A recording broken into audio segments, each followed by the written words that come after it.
तो प्यारे बच्चों, हम लोग दो चरों वाले रैखिक समीकरण को हल करने की वीडियो के बारे में पढ़ रहे थे। तो इसी क्रम में हमने जो प्रीवियस वीडियोज में पढ़ा था वो पढ़ा था विलोपन विधि के बारे में कि किस तरीके से विलोपन विधि से हम दो चरों वाले रैखिक समीकरण को हल करते हैं। तो आज इसी क्रम में आगे को बढ़ते हैं और एक्सरसाइज 3.4 का जो फर्स्ट क्वेश्चन है वो तो मैंने पिछले वीडियो लेक्चर में आपको कराया था। इसके क्वेश्चन नंबर सेकेंड में आते हैं, जिन्हें हम बोलते हैं व्हाट्स प्रॉब्लम। इसमें हमें क्या करना पड़ेगा, पहले समस्याओं को पढ़ना पड़ेगा, उसके बाद उन समस्याओं को देखते हुए दो समीकरणें बनानी पड़ेंगी और उनको फिर विलोपन विधि के द्वारा हम सॉल्व करना इसमें सीखेंगे। तो आइए देखते हैं प्रश्न नंबर 2। ये कह रहा है कि निम्नलिखित समस्याओं में रैखिक समीकरणों के युग्म बनाइए। पहले तो हमें समीकरणें बनानी पड़ेंगी और उनके हल यदि उनका अस्तित्व हो, यदि वो सॉल्व हो सकते हैं तो विलोपन विधि से क्या कीजिए, ज्ञात कीजिए। तो इसी क्रम में जो इसका पहला भाग है इस क्वेश्चन को हम देखते हैं। ये कह रहा है कि यदि हम अंश में एक जोड़ दें तथा हर में से एक घटा दें तो भिन्न एक में बदल जाती है। फिर आगे कह रहा है कि यदि हम हर में एक जोड़ दें, अब यहाँ पर खाली लिखा है हर में एक जोड़ दें, अंश के लिए कुछ नहीं बताया है, तो यह 1/2 हो जाती है। वह भिन्न क्या है, तो हमने भिन्न निकालनी है। तो भिन्न में अंश और हर होते हैं, वो यहाँ पर हमको ज्ञात है नहीं, तो सबसे पहले हम उन्हीं को मानेंगे। माना भिन्न का अंश मान लिया हमने x तथा हर क्या है, y है। अंश हो गया x, हर हो गया y, तो भिन्न क्या बनेगी, अंश बट्टा हर लिखते हैं भिन्न, यानी कि x बट्टे कितना हो जाएगा, y हो जाएगा। एक काम हो गया। अब हम चलते हैं अकॉर्डिंग टू क्वेश्चन, यानी कि प्रश्न की प्रथम शर्त से। प्रश्न की प्रथम शर्त कह रही है कि अंश में एक जोड़ दें। अंश क्या है x, इसमें कितना जोड़ दो, एक। हर में से एक घटा दें, हर क्या है y, y में से एक क्या करना है, घटाना है। तो भिन्न क्या बन जाती है, कह रहा एक बन जाती है, कह रहा। तो प्रश्न की प्रथम शर्तानुसार अंश में एक जोड़ने का मतलब हुआ कि x में क्या करोगे, +1 करोगे, तो x +1। फिर उसके बाद हर में एक घटाने का मतलब हुआ कि y से एक क्या करोगे, घटाओगे, तो y -1। तो अब जो ये भिन्न बनी ये किसके बराबर है, कह रहा एक के बराबर है। तो भिन्न एक में बदल जाती है, यानी कि ये मान किसके बराबर है, एक के बराबर है। अब इसको सॉल्व करके हमको यहाँ से समीकरण बनाना है। तो मैंने क्या कर लिया, इससे इधर क्रॉस मल्टीप्लाई कर लिया। तो क्या होगा, x धन एक तो अपनी जगह रहेगा, बराबर एक से y-1 गुणा हुआ यही रहेगा, y-1 ही रहेगा। अब समीकरण बनाते हैं, चारों को एक साथ लिखते हैं। तो y को ले आएंगे हम बाईं ओर और ये एक को ले जाएंगे दाईं ओर। तो क्या हो जाएगा, x अपनी जगह रहा, ये y इधर आएगा तो y का चिन्ह बदल जाएगा। यहाँ पर y का चिन्ह क्या है, चिन्ह लगे रहता है आगे, तो y के आगे कुछ नहीं है, तो इसका मतलब प्लस है। बाईं ओर लाएंगे तो माइनस हो जाएगा, बराबर। अब ये -1 तो पहले से ही था, ये +1 को अगर उधर ले जाएंगे तो ये +1 उधर जाके क्या हो जाएगा, -1 हो जाएगा। तो क्या बन गया, x - y बराबर -1 -1 दोनों जुड़ जाएंगे, दोनों माइनस के हैं और चिन्ह किसका आता है, माइनस का आता है, तो माइनस का क्या हो जाएगा, 2 हो जाएगा। तो x - y बराबर -2, ये बनी हमारी समीकरण नंबर 1।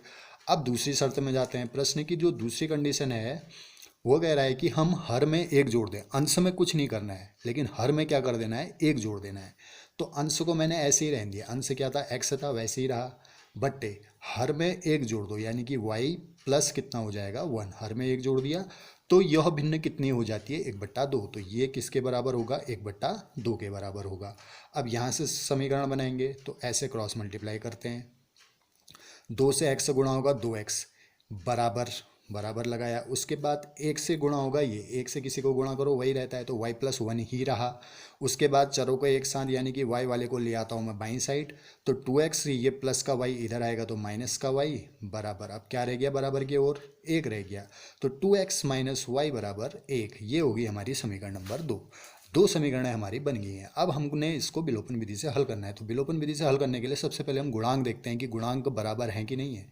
यहाँ x का गुणांक है 1, यहाँ x का गुणांक है 2, तो x का गुणांक तो बराबर नहीं है। यहाँ y का गुणांक है 1, अब आगे से माइनस लगाए तो -1 बोलेंगे। यहाँ भी y का गुणांक है 1, आगे से माइनस लगाए तो, यानी कि y के गुणांक क्या हो रहे हैं, समान हो रहे हैं। y किससे गुणा है, 1 से, यहाँ भी y किससे गुणा है, 1 से। जब गुणांक समान होते हैं तो समीकरणों को या तो जोड़ते हैं या घटाते हैं, ये हम देखेंगे अभी। तो सबसे पहले तो हम इन समीकरणों को लिख लेते हैं। x - y बराबर -2, तो x - y बराबर -2, ये समीकरण 1 थी, ये लिखी मैंने। 2x - y बराबर 1, ये समीकरण 2 थी, ये समीकरण 2 लिख ली। अब यहाँ पर जोड़ें कि घटाएं, क्योंकि गुणांक तो y के समान है। अब हम देखेंगे चिन्ह, यहाँ भी y का चिन्ह माइनस है, यहाँ भी y का चिन्ह माइनस है, चिन्ह समान हो रहे हैं। तो जब चिन्ह समान होते हैं तो क्या करना पड़ता है, घटाना पड़ता है। घटाएंगे, घटाने पर चिन्ह बदलते हैं। ये देखो 2x के आगे कोई चिन्ह नहीं, यानी कि ये प्लस का है, तो ये प्लस वाला बनेगा माइनस, ये माइनस वाला बनेगा प्लस, और इसके आगे कोई चिन्ह नहीं है, यानी कि ये प्लस है तो प्लस वाला हो जाएगा माइनस। अब वाई के चिन्ह बदल गए, नीचे वाला वाई हो गया प्लस का, ऊपर वाला वाई हो गया माइनस का। तो अब क्या होगा, ये कैंसिल हो जाएंगे। एक्स से 2x को माइनस करना है, x माइनस 2x करेंगे तो कितना आएगा, एक धन का x है एक माइनस का x है, तो प्लस माइनस हमेशा माइनस बनता है, तो 2x से x घट जाएगा तो कितना हो जाएगा, x हो जाएगा। चिन्ह किसका आता है, हमेशा बड़ी संख्या का आता है। बड़ी संख्या कौन है, 2x है, 2x का चिन्ह क्या है, माइनस है, तो यहाँ पर आएगा माइनस का x से 2x घटा माइनस x। अब ये माइनस का 2 है, ये माइनस का 1 है, दोनों माइनस के हो गए, तो -2 -1 मिलके बनाएगा कितना, माइनस का 3। इतना पता है आप लोगों को। तो -2 -1 बन गया माइनस का 3, माइनस से माइनस हट गया तो x बराबर कितना आ गया, 3 आ गया। अब इस x का मान हम समीकरण 1 या समीकरण 2 कहीं भी रख सकते हैं। तो मैंने रखा है समीकरण नंबर 1 में, क्योंकि यहाँ पर गुणांक नहीं है तो यहाँ पर कैलकुलेशन करना ईजी पड़ेगा। तो x का मान समीकरण 1 में रख देते हैं। तो समीकरण 1 थी x माइनस वाई बराबर -2। तो सबसे पहले तो मैंने ये समीकरण लिखी है। अब इसमें x की जगह कितना रख दूंगा, 3 रख दूंगा। तो 3 माइनस वाई बराबर कितना हो गया, x की जगह 3, माइनस का y वैसे ही आएगा, बराबर माइनस का 2 वैसे ही आएगा। अब हमने y निकालना है तो ये 3 को पक्षांतर करके ले जाते हैं दाईं ओर। तो -y बराबर -2 तो अपनी जगह रहा, ये प्लस का 3 उधर गया तो माइनस का 3। तो -y बराबर, ये फिर से दोनों माइनस के हो गए, दोनों माइनस के हो जाएंगे तो जुड़ जाएंगे, लेकिन चिन्ह किसका आएगा, माइनस का आएगा। तो -y बराबर -5, माइनस से माइनस हटा तो y बराबर कितना आ गया, 5। x का मान भी निकल गया, कितना आया 3, y का मान भी निकल गया, कितना आया 5। तो भिन्न क्या होगी, भिन्न हमने मानी थी x बट्टे y। तो x कितना हो गया 3 बट्टे y कितना हो गया 5। तो ये आपका क्या हो गया, आंसर हो गया बच्चों। तो ये तो था क्वेश्चन नंबर 2 का पार्ट 1। अब देखते हैं इसका पार्ट नंबर 2। तो पार्ट 2 जो है इसका, ये क्वेश्चन क्या कह रहा है, पहले क्वेश्चन को पढ़ते हैं भली भांति। प्रश्न कह रहा है कि 5 वर्ष पूर्व नूरी की आयु सोनू की आयु की 3 गुनी थी। 5 वर्ष पूर्व की बात कर रहा है। 10 वर्ष पश्चात नूरी की आयु सोनू की आयु की 2 गुनी हो जाएगी। अब 10 वर्ष बाद की बात कर रहा है, तो नूरी और सोनू की आयु कितनी है। तो हमें कुल मिला के इनकी वर्तमान आयु बतानी है। तो वर्तमान आयु तो हमें पता नहीं है, क्वेश्चन में 5 वर्ष पहले का दे रखा है और 10 वर्ष बाद का दे रखा है, तो हम मान लेंगे। माना नूरी की वर्तमान आयु हमने मान ली x वर्ष, सोनू की वर्तमान आयु हमने मान ली y वर्ष, क्योंकि यही दोनों हमने निकालने थे, नूरी और सोनू की आयु क्या होगी। तो एक को हमने x मान लिया, एक को हमने y मान लिया। अब देखते हैं 5 वर्ष पूर्व की बात कर रहा, तो 5 वर्ष पूर्व दोनों की आयु निकालते हैं पहले। तो 5 वर्ष पूर्व नूरी की आयु, वर्तमान आयु इसकी x है, तो 5 साल पहले कितनी होगी, तो क्या करना पड़ेगा, घटाना पड़ेगा। x माइनस कितना बन जाएगा 5। इसको इस एग्जाम्पल से आप लोग समझ सकते हो। अभी आपकी आयु 15 वर्ष है, ये हमने मान लिया। अब 5 साल पहले कितनी थी, तो 15 माइनस 5 तक करोगे तभी तो पता चलेगा कि 5 साल पहले हमारी आयु या आपकी आयु कितनी होगी, 10 होगी। तो वही यहाँ पर भी कर रखा, 5 वर्ष पूर्व जो नूरी की आयु है, वर्तमान आयु में से 5 को घटा दिया, यानी कि वर्तमान आयु उसकी x थी तो कितनी बन जाएगी, x माइनस 5 वर्ष। इसी प्रकार 5 वर्ष पूर्व सोनू की आयु कितनी हो जाएगी, अभी उसकी y है, तो 5 साल पहले y माइनस 5 वर्ष। 5 वर्ष पूर्व दोनों की आयु निकाल दी। अब हम लगाते हैं इसमें सिचुएशन अकॉर्डिंग टू क्वेश्चन, यानी कि प्रश्नानुसार हमको क्या दे रखा है। नूरी की आयु सोनू की आयु की 3 गुनी थी, यानी कि ये जो x माइनस 5 है ये बराबर होगा 3 गुना, यानी कि 3 गुणा कितना, सोनू की आयु का, y माइनस 5। यही तो कह रहा था ना क्वेश्चन, नूरी की आयु सोनू की आयु की 3 गुनी थी 5 वर्ष पूर्व। तो 5 वर्ष पूर्व जो नूरी की आयु है वो तो है x माइनस 5, वो बराबर होगी कितना, इस सोनू की आयु जो थी y माइनस 5, इसका कितना गुना, 3 गुना। तो ये 3 से क्या हो जाएगा, गुणा हो जाएगा। ठीक, तो क्या होगा, x माइनस 5 बराबर, अब 3 से अंदर गुणा करते हैं, 3 से y गुणा हुआ 3y, माइनस वैसे ही आएगा, 3 से 5 गुणा हुआ कितना हो गया, 15 हो गया। अब हमने समीकरण बनानी है, तो y को इधर ले आते हैं और -5 को उधर ले जाते हैं। तो x, ये 3y यहाँ प्लस का है, बाईं ओर आएगा तो माइनस का हो जाएगा, माइनस का 3y बराबर, ठीक है। 15 यहाँ पर माइनस का पहले से ही है तो इसको तो हमने कुछ नहीं कर रखा है, -5 को उठा के हम दाईं साइड ले गए तो -5 उधर जाएगा तो प्लस का 5 हो जाएगा। तो क्या बनेगा, x माइनस 3y बराबर, ये ऋण का 15, ये धन का 5, प्लस माइनस हमेशा माइनस होता है, तो 15 में से 5 घट जाएगा, कितना आ जाएगा 10। चिन्ह हमेशा बड़ी संख्या का आता है, बड़ी संख्या इसमें 15 है, 15 का चिन्ह ऋण है तो कितना आ जाएगा, माइनस का 10। तो x ऋण 3y बराबर ऋण का 10, ये बन गई हमारी समीकरण नंबर 1। अभी आगे को देखते हैं। अब 10 वर्ष पश्चात की बात कर रहा है, तो क्या करना पड़ेगा, 10 वर्ष पश्चात नूरी की आयु और 10 वर्ष पश्चात सोनू की आयु निकालनी पड़ेगी।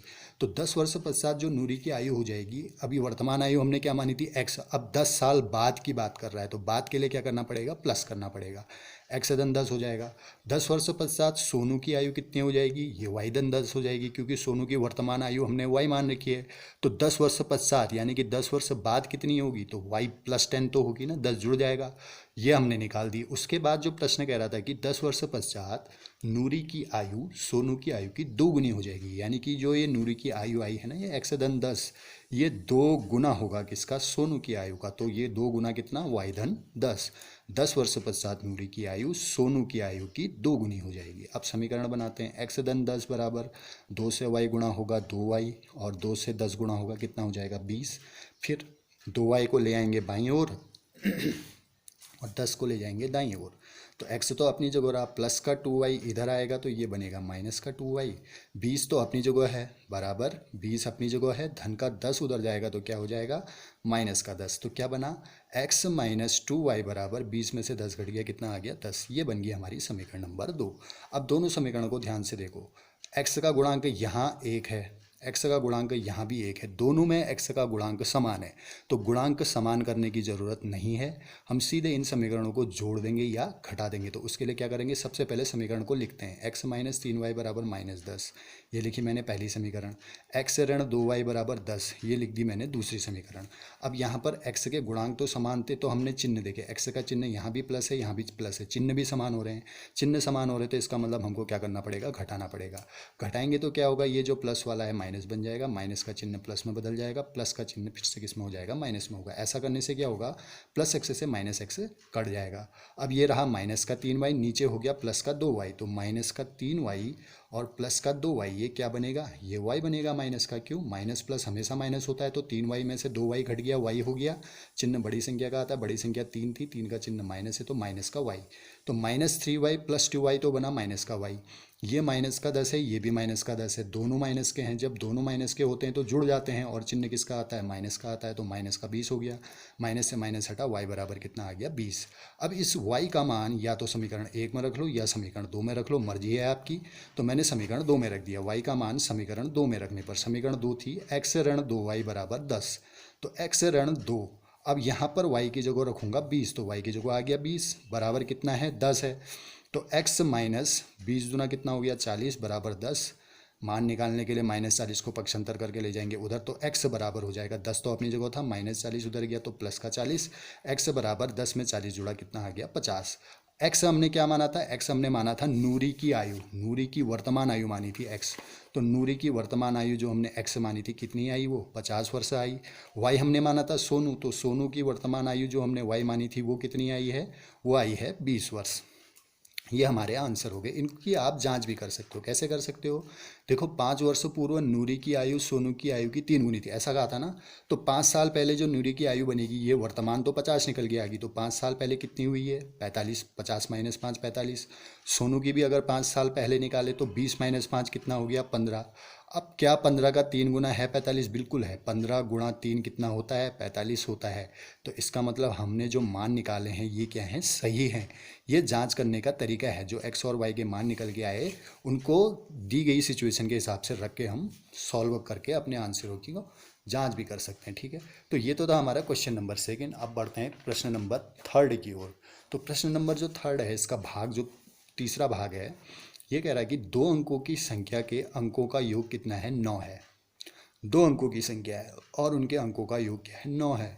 इस संख्या का 9 गुना संख्या के अंकों को पलटने से बनी संख्या का 2 गुना है, वह संख्या ज्ञात करो। देखो बहुत इंपॉर्टेंट क्वेश्चन है। संख्या कितने अंकों की है, 2 अंकों की है। 2 अंकों की संख्या यानी कि एक उसमें इकाई का अंक होगा, एक उसमें दहाई का अंक होगा। तो मैंने संख्या के इकाई का अंक, हमको यही तो संख्या निकालनी है ना, संख्या निकालने के लिए उसके अंक पता होने चाहिए। तो संख्या के इकाई का अंक मैंने मान लिया x और दहाई का अंक मैंने मान लिया y।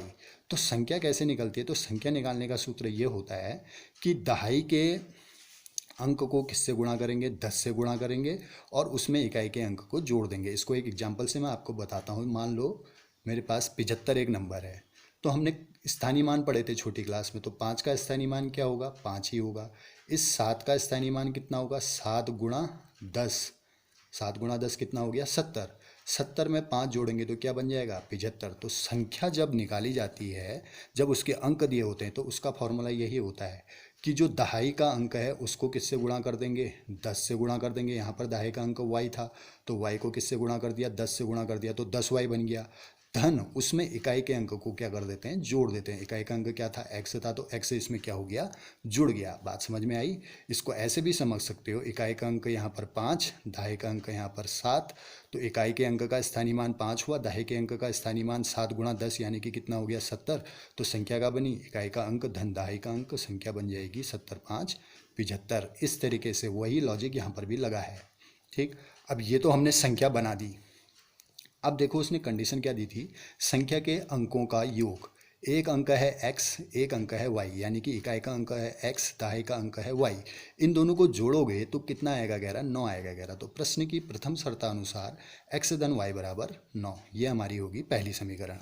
उसके बाद क्या कह रहा है, उसके बाद कह रहा है कि इस संख्या का 9 गुना संख्या के अंकों को पलटने से बनी संख्या का। तो सबसे पहला काम हमको ये करना पड़ेगा कि संख्या के अंकों को पलटकर जो संख्या बनती है वो निकालनी पड़ेगी। तो संख्या के अंकों को पलटने पर अब जब हम अंक को पलट देंगे तो अंक पलट देंगे मतलब दहाई का अंक अब जो है इकाई का बन जाएगा और इकाई का अंक जो है वो क्या बन जाएगा, दहाई का बन जाएगा। वही मैंने लिखा है यहाँ पर, इकाई का अंक जो है अब वो क्या हो जाएगा, y, और दहाई का अंक जो है वो क्या हो जाएगा, x हो जाएगा। अंक पलट दिए यानी कि जो दहाई वाला था वो इकाई बन गया, इकाई वाला था वो दहाई बन गया। तो अब संख्या क्या बनेगी, फिर नियम वही है, जो दहाई का अंक है उसको 10 से गुणा करो। अब दहाई का अंक है x, x को 10 से गुणा करेंगे 10x, धन उसमें इकाई के अंक को जोड़ दो। इकाई का अंक कौन था, y था। तो अब जो संख्या बन गई वो बन गई 10x धन y। ये कौन सी संख्या है, ये संख्या है संख्या के अंकों को पलटने पर जो संख्या बन रही है वो वाली संख्या है। अब प्रश्न की द्वितीय शर्तानुसार अब सेकेंड कंडीशन लगाते हैं। इस संख्या का 9 गुना, किसका 9 गुना, ये जो मूल संख्या थी इसका 9 गुना कितना होगा, 9 से इसको गुणा कर देते तो 9 इंटू कितना हो जाएगा, 10y प्लस एक्स। तब ब्रैकेट में लिखा है क्योंकि 9 से पूरा गुणा होगा ये। वो इस संख्या का जो 9 गुना है वो संख्या के अंकों को पलटने से बनी संख्या का 2 गुना है। संख्या के अंकों को पलटने से संख्या क्या बन रही थी, ये बन रही थी। इसका कितना गुना है, ये 2 गुना है। तो 9 times of original number is equal to 2 times of this number, 2 into 10x plus Y. अब इसको हम सॉल्व करते हैं, समीकरण बनाते हैं। तो 9 से 10 गुणा होगा 90, 9 से x गुणा होगा 9x, ऐसी अंदर गुणा करो। 2 से 10 गुणा होगा 20, फिर 2 से y, ये प्लस ऐसे ही आएगा, 2 से y गुणा होगा 2y। अब संख्या बनाने के, अब समीकरण बनाते हैं। समीकरण कैसे बनाते हैं, ये दोनों को बाईं ओर ले आते हैं। तो 90y अपनी जगह रहा, 9x अपनी जगह रहा, ये 20x इधर आएगा तो माइनस का 20x, ये प्लस 2y इधर आएगा तो माइनस का 2y। उधर कुछ नहीं रहा तो उधर हो जाएगा 0।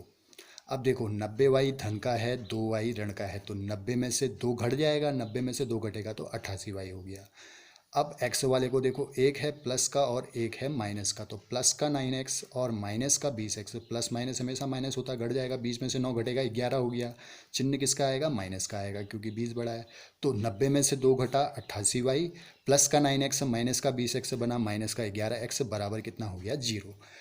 देखा जाए तो यहाँ पर समीकरण बन गया है, इसको हम समीकरण 2 लिख सकते थे। लेकिन यहाँ पर मैंने ज़रा एक चीज़ और ध्यान में देखी, मैंने देखा कि इससे कुछ कॉमन आ रहा है। कॉमन आने का मतलब ये होगा कि समीकरण थोड़ा छोटा हो जाएगा। अब क्या कॉमन आ रहा है, देखो 11 से भाग 11 में भी जाता है, 11 से भाग 88 में भी जाता है। तो मैंने यहाँ पर 11 कॉमन कर दिया है। 11 कॉमन करेंगे तो 11 अट्ठा 88 होता है, तो यहाँ पर रह जाएगा 8y, माइनस लगेगा, ये 11 तो बाहर चले गया, यहाँ पर रह गया x, बराबर क्या हो गया, 0। अब क्या होगा, ये 11 हटाएंगे, 11 गुणा में था, भाग में जाएगा तो 0/11 तो 0 ही होता है।